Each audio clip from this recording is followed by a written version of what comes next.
Yo. Solido. Ito yung araw mga gar. Kung kailan darating yung aking iPad na pinakahihintay. Dito nga pala na-i-address sa bahay ng aking lolo. Thank you. Kailangan pa ba ID kaya? Yun. Thank you very much. Dumating na rin ang aking iPad. Si lolo talaga. Sige, lolo, kaya to lolo. Sa dami na papanood ni lolo ng mga balita about sa mga delivery rider. Yung iba kasi pinapalitan nila ng bato yung laman. For security purposes, na picture na rin si lolo. Mas mabuti na raw yung sigurado kaysa sa bahala na. Dumating na rin ang aking pinakahihintay. Pati na nga din si tita ay nagmamadali na rin buksan ng malaman na namin kung iPad ba talaga tong parcel na natatanggap namin. Kasi to. Shish.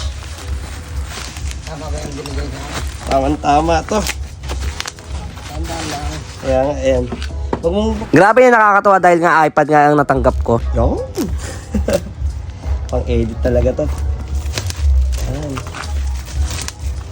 Di pa rin talaga ako makapaniwala na dumating na yung iPad na in-order ko. Ito na nga. Ayan na nga. Tama ba? Oo. Solido. Kaya ito na nga mga gar, agad-agad ko chinek tong iPad. At sinet up ko na agad ng magamit na agad for editing. Set up ko na lang muna.